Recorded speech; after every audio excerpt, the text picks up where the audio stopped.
Muster, smiling, to Bunkim and the others. Well, gentlemen, what are you talking about in English? Adhur.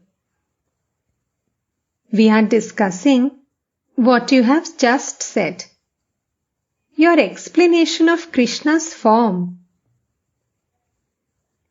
Muster, smiling. That reminds me of a funny story. It makes me want to laugh. Once, a barber was shaving a gentleman. The latter was cut slightly by the razor. At once he cried out, "Damn!" But the barber didn't know the meaning of the word. He put his razor and other shaving articles aside, tucked up his shirt sleeves, it was winter, and said, "You said damn to me. Now you must tell me its meaning."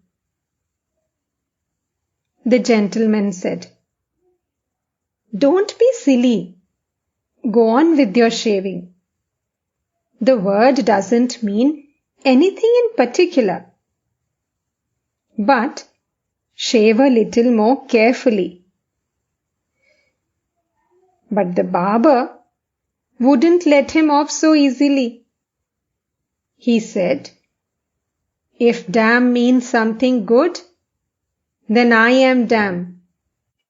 My father is a dam, and all my ancestors are dams." All laugh. But if it means something bad, then you are a dam. Your father is a dam, and all your ancestors are dams. All laugh. They are not only dams, but dam, dam, da dam, dam. Loud laughter. As the laughter stopped, Bunkim began the conversation. Bunkim. "Sir, why don't you preach?" Muster, smiling. "Preaching? It is only a man's vanity that makes him think of preaching. A man is but an insignificant creature. It is God alone who will preach. God who has created the sun and moon and so illumined the universe. Is preaching such a trifling affair?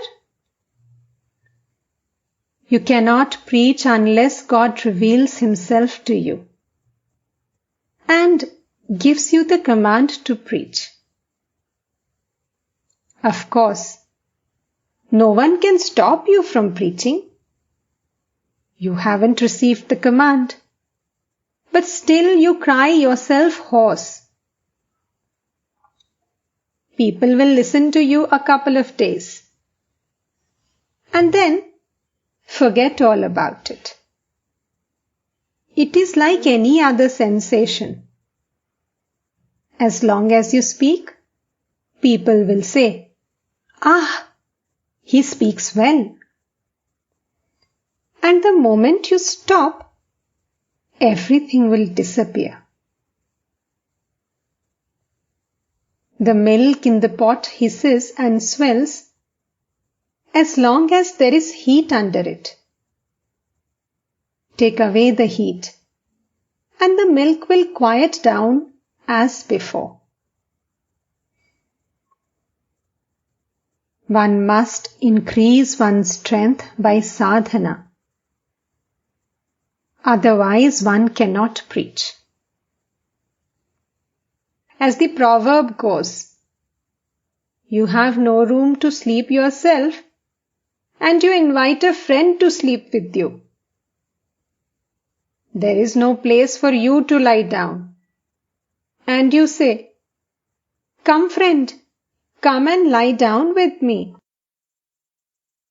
Laughter.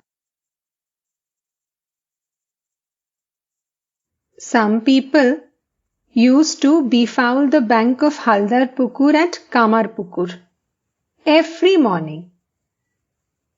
The villagers would notice it and abuse the offenders.